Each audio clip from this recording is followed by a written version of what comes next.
Okay, Isaac, let's settle this one. Are you now acknowledging Steve Pikel is a legitimate coach of the year candidate after my Yeah, fine. Yeah, you're right. I'm sorry. I hate to admit it, but man, it's true. I mean, again, like I said earlier, those 3 wins this week are just ridiculous. And if they get one against Illinois or Purdue, boy, that's going to be a heck of a showing for this team.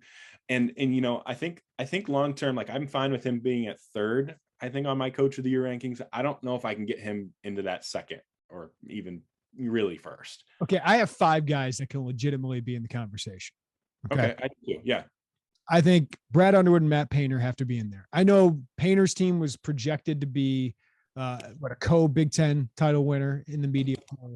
I don't think he should get discredited for still being that, right? Like, and the fact that maybe they haven't run away with this thing, he's a very good coach. I think he deserves to be in there. Same thing with Brad Underwood. I know they're expected to be good. I don't think you should be punished for that, especially given everything that this team has been through, right? Adversity, guys in and out of the lineup. I think Brad Underwood has been fantastic this season. Greg Gard, overachiever, right? Like that team is completely overachieved. He needs to be in there. Rutgers, completely overachieved. Steve Pikel needs to be in there.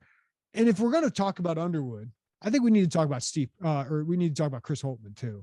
Like if Ohio State ends up top 3, top 4 in the Big Ten, given all the injuries, illnesses they've had, given all the guys they lost from last year, Isaac, like I think Chris Holtmann, he wouldn't be on my top 3 right now, but I still think he's in the mix. That's funny because I had him too for me. Like, because I agree with you. Like, I'm really high on what he's done. I mean, we can talk about not having Justice Suing and not having Seth Towns. Like, those are 2 big pieces. They've also barely had Michi Johnson recently because a couple injuries that he's had with his face. He's been in and out of the lineup. They're trying to play freshmen in big roles. Like Malachi Branham is trying to play a big role. Eugene Brown's been in and out of the lineup, but he's been really good for them defensively at times. He's tweaking with like different lineups and messing with the lineups that he's using. He's moved Liddell to the 3 a little bit with Kyle Young and Zed Key. Like he does all of these different things just to try to cover up all these holes. And Dwayne Washington Jr. is still not here. And he was one of the best players in the Big Ten last year. And we saw how good he can be.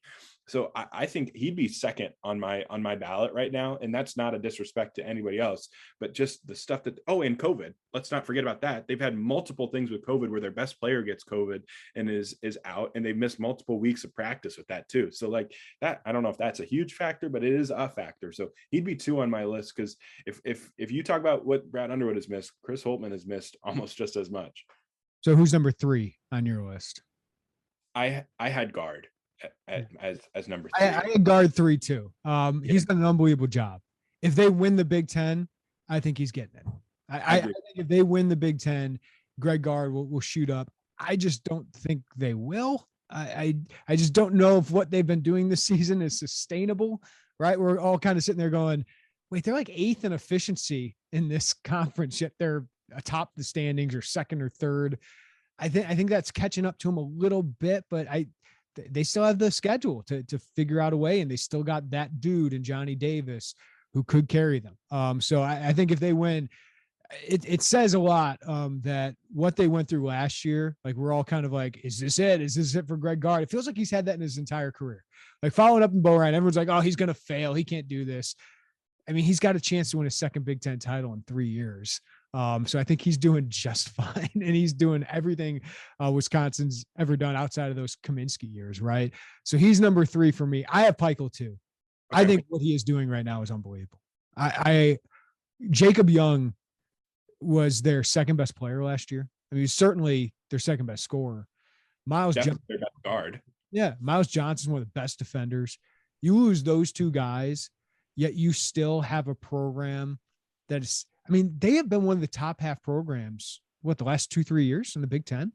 That's a pretty amazing achievement for Steve Pikel. So if they get to 11, 12, like if they get to 12 wins, he's got a chance to steal this from one of these top coaches. So I had him number 2.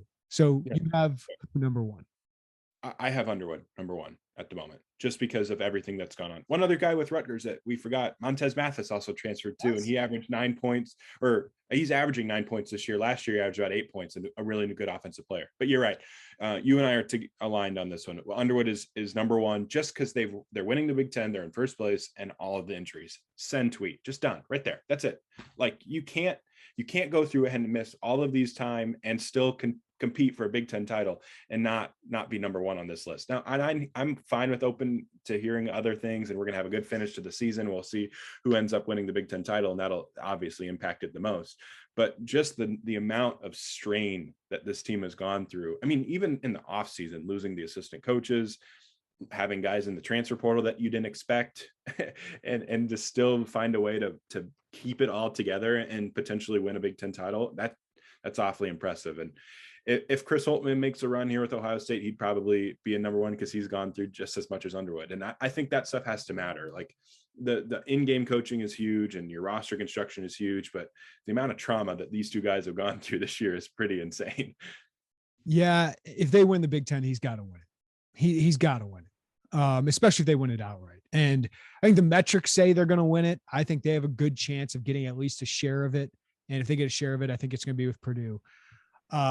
You said it all, but I also think, and you and I have a bias being so close to this program, but if you have a tie with, say, Gard and Underwood, Gard has been awesome for Wisconsin the last 3 years. I think you got to give kind of like a half-decade achievement award to Brad Underwood at this point. Like what he's done building that program. And I know people are going to think it's crazy to factor this in, but if you win a share of the Big Ten title, I would go tie with a guy who's been the best program in the Big Ten the last 3 years. I know this would be their first Big Ten regular season title, but they've won 6 more games than any other program over the last 3 years. I just think he's one of the best coaches in the Big Ten, along with Holtmann, Izzo, Painter. That is ridiculous company, right? And think of this is the best group of coaches in any conference in the country. So to do what he's done with a program that was bottom half of the Big Ten, to turn it around, I think that should matter just a little bit. And I think he should be honored with one of these at some point. But I do think if he doesn't win the Big Ten title, I don't think he's winning it. I think Illinois has to win at least a share of the Big Ten title. Otherwise, I mean, a lot of people in the media love these like underrated stories. And hey, Pikel and Gard are on my list, right? I think Tom Izzo, in years he wins the Big Ten title, should be considered one. Like, I think Ryan Day should win more Coach of the Year awards because recruiting matters, all that stuff matters. But at some point, like the best team and the best program, like that coach should be honored a little bit more. And what's going for him, Isaac, is the last 3 Big Ten championship winning coaches have won the Coach of the Year award. Matt Painter, Greg Gard, Juwan Howard. I hate when you take my point that I had it all lined up. I was like, have you seen some of the coaches that have won this in the previous? I was like, do you remember when Tim Miles won it in 2013? Did the name pop out to you? Because I was going to quiz you of who's won the last 5 Big Ten Coach of the Year awards. Rich Pitino is one of them. Like Rich Pitino won the award in 2017. Well, and this is not a shot at Tim Miles and Mark Turgeon and Richard Pitino, who all won them in that time. It's just like, it feels like the guys who are fighting for it now just are a level above. You know, those guys are good coaches that we just talked about, but you know, you're talking about Painter and Gard and Holtmann and Underwood, like these guys that just feel a little bit level above with some of the stuff that they were able to do this year. And it's just funny. Like the champion's going to win the Coach of the Year, and that's just how it's going to be. But seeing Pitino, the only way I can see that not happen is if Pikel finishes top 5 in the Big Ten, in this Big Ten, I think he's going to steal some votes. I don't know if he's going to win. I think he's going to steal some votes. I think that's fair, but I also do think that if Wisconsin finishes second, we're going to have some voters that go, well, they were picked 10th in this preseason and they finished second, and they're going to probably get a 3 or 4 seed. So he's my Coach of the Year, boom, done. And maybe that's right. Maybe it is. Maybe that's fair. Maybe that's the right call. It's just going to be interesting. And does the fact that he just got one in 2019, 2020 mess with it a little bit? I don't know. We'll see. It'll be really interesting to see. And again, it goes back to this. And like we've talked about it before, do people watch the games? Like, do people watch the games who vote for these things? And that's where I'm interested in, because there's going to be really some of them take it very seriously and do. Others